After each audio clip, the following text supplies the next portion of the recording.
Getting our district operation set up is really important to me. We just had 2 major hurricanes in Central Florida.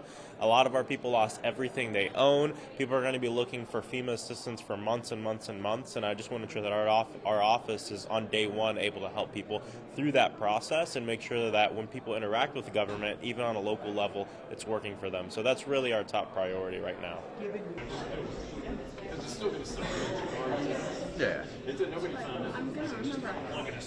Initially, we're just trying to set up the office and get going up to speed before we get sworn in. But, obviously the national challenge is inflation. Gas and groceries are still too high. We want to see if we can continue to level that off and bring it down.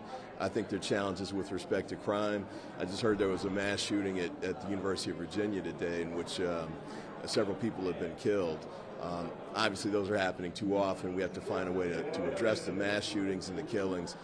Too many guns on the street, and I think we have to find a way to reduce that. So we had a bill that passed in the last Congress that was good, but more work needs to be done.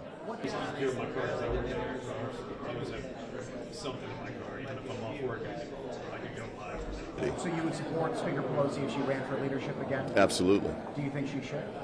I hope so. Do you think she will? That I don't know. I'd love to have. The Bulls would still love to have Michael Jordan. I'd still love to have Nancy Pelosi, for sure. No problem. We sent a big message with our win. I'm one of just a handful. I think it's 5 Republican seats that flipped in this last cycle. So the message was pretty simple in our race. Folks rejected far-right extremists. We saw that in our race. They want people who support democracy, who support a woman's right to choose. And, we had a group of pro-democracy Republicans and independents who made their voice heard in North Carolina's 13th district. And, the message I'm coming to Washington to deliver is that folks are tired of the extremists on the far left and the far right, and they want people willing to work across the aisle to do what's right. Yes, I'm fully in support of Kevin McCarthy as Speaker. I think he's done a great job as a Republican leader, and I believe he has earned the support. And so I'm looking forward to voting for him tomorrow in our leadership elections. I feel very comfortable that we will have the majority. I think New York certainly has played a pivotal role in that.